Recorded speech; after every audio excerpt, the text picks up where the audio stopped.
Hello dear student, I am teacher of class 3rd. Today I am going to teach you Hindi grammar chapter 9 part 1. चलिए chapter 9 हम read कर रहे हैं। Chapter का नाम है विशेषण। ये कौन सा है? ग्रामर का एक पार्ट है। ठीक है, ग्रामर में हम स्टार्ट कर रहे हैं।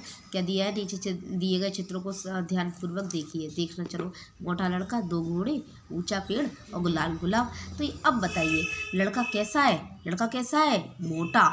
पेड़ कैसा है? पेड़ ऊंचा। घोड़े कितने हैं? दो। गुलाब कैसा है? लाल।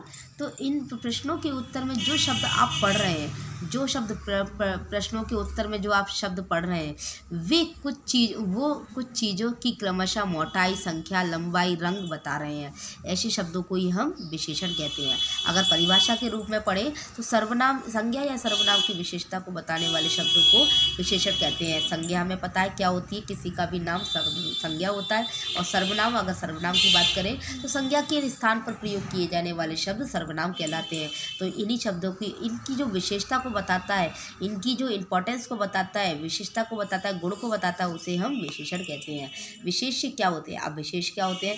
विशेषण जिन संज्ञा या सर्वनाम शब्दों की विशेषता को बताते हैं उन्हें विशेष्य कहते हैं। जैसे कि मोटा लड़का, तो मोटा लड़का में मोटा तो विशेषण हो गया, तो लड़का क्या है? विशेष्य।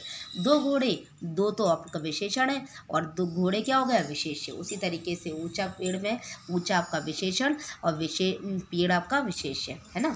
नेक्स्ट, अब आते हैं विशेषण के भेद। Kinds of adjective. भेद मतलब प्रकार, टाइप्स। ठीक है, विशेषण के चार भेद होते हैं, यानी कि चार प्रकार होते हैं। सबसे पहले आता है गुणवाचक। जो विशेषण शब्द संज्ञा या सर्वनाम के गुण, दोष, रंग या आकार को बताते हैं उसे हम गुणवाचक विशेषण कहते हैं। जैसे कि अच्छा लड़का, मोटा आदमी, लाल फूल, हरा तोता, ये सब क्या है? उसकी गुण को बता रहे हैं, उसकी विशेषता को बता रहे हैं, तो ये गुणवाचक विशेषण है। अब आता है संख्यावाचक। संख्यावाचक विशेषण क्या होता है? जो विशेषण शब्द संज्ञा या सर्वनाम की संख्या को बताते हैं उन्हें संख्यावाचक विशेषण कहते हैं। यानी कि नंबर में जो बताते हैं 10 रुपये, एक बच्चा, 3 पुस्तकें, 5 कलमें, तो 1, 10, 3, 5 ये सब क्या है? संख्यावाचक विशेषण है।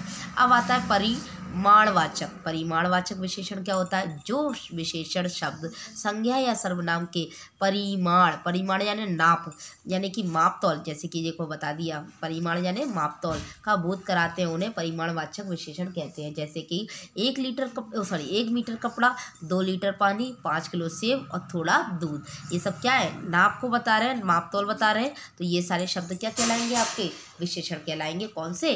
परिमाणवाचक विशेषण। नेक्स्ट आता है संकेतवाचक विशेषण। संकेतवाचक विशेषण क्या होते हैं? जो विशेषण शब्द किसी वस्तु या व्यक्ति या वस्तु की ओर संकेत करते हैं उन्हें संकेतवाचक विशेषण कहते हैं। जैसे कि मेरा विद्यालय बहुत बड़ा है। मेरा, ये संकेत कर रहे हैं, मेरा वाला। अपन इशारा करेंगे, मेरा, मेरी तरफ इशारा करेंगे अपन। हाँ, यह पुस्तक पढ़ो, यह पुस्तक पढ़ो। अपन कैसे बोलेंगे? यह पुस्तक पढ़ो, इशारा करेंगे, संकेत करेंगे, है ना। वह घर मेरा है, वह घर मेरा है। तो उस मैदान में जाओ, उस वाले मैदान में जाओ, तो हम इशारा करके बताएंगे, तो इसलिए वो संकेतवाचक विशेषण कहलाएंगे। अब आता है विशेषणों की रचना। फॉर्मेशन ऑफ एडजेक्टिव कैसे बनते हैं?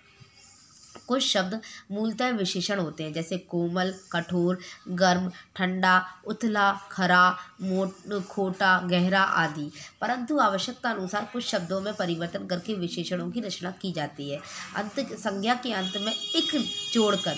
अब कुछ शब्द ऐसे भी होते हैं, जैसे मैंने बताया था आपको, अभी भी हमने रीड किया है कि कुछ शब्द तो ऐसे होते हैं जो प्रॉपर विशेषण होते हैं, जैसे कि कोमल हुआ, कठोर हुआ, गर्म हुआ, ठंडा हुआ, खरा, खोटा, गहरा, ये तो सब विशेषण।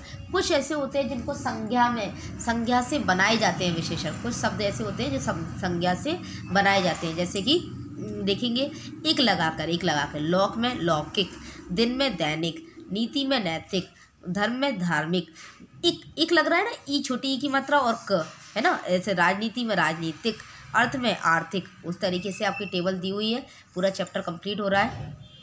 पूरे चैप्टर में ये और भी इस तरीके से शब्द दिए हुए हैं, अन्य तरह से बने शब्द, जैसे भारत का भारतीय, बुद्धि का बुद्धिमान, ये सब क्या है? विशेषण है। ठीक है, भूख का भूखा, चाचा का चचेरा, पाप का पापी। आपकी टेबल नोट्स में भी दिए हुए हैं, आप वहाँ से रीड करें और इन्हें लर्न करने की कोशिश करें।